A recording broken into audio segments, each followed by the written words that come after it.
बालक के समान नहीं बनना है और ना अन्य जातियों के समान तुम्हें जीवन व्यतीत करना है। जो हमने पढ़ा था कि किस प्रकार से उनका बचपन में रहने के टाइम, हमने पहले अध्याय में, अस्थिरता का जीवन।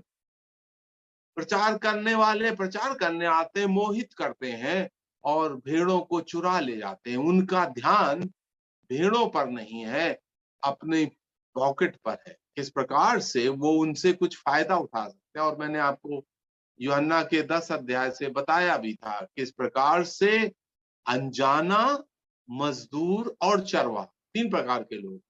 अनजाना जो है वो खतरे को देखता है तो भाग जाता है। चोर क्या करता है? भेड़ों को चुराता है, चोरी करने आता है। लेकिन जो चरवाहा है भेड़ों के लिए अपनी जान देता है, वो डरता नहीं है। तो यहाँ पर हम देखते हैं अस्थिरता का कारण यह है कि ये लोग झूठे प्रचारकों के पीछे भाग रहे थे और उनके अंदर अज्ञानता थी। परमेश्वर चाहता है कि हम परमेश्वर के वचन का ज्ञान प्राप्त करें। समझिएगा, ये बाइबल अध्ययन किस लिए?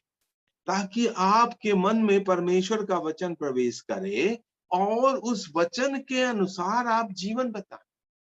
जो आप सुनते हैं उसके अनुसार आपको जीवन बिताना अत्यंत आवश्यक है। जो मेरी बातों को सुनता है और उस पर चलता नहीं, उसका क्या है? उसने घर अपना रेत पर बनाया और जब परीक्षा हुई तो घर सारा का सारा।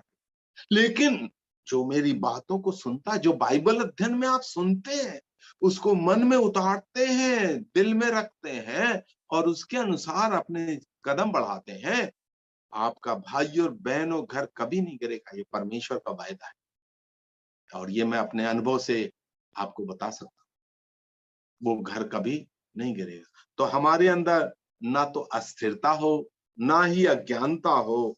और हमने देखा था किस प्रकार से अन्य जाति लोग मन की अनर्थता, सत्य को झूठ में बदल डाला, झूठ को सत्य बना दिया। और हमने क्या पढ़ा था? मानसिक कठोरता और दूषित विचारधारा। हमको इस सब से निकलना है।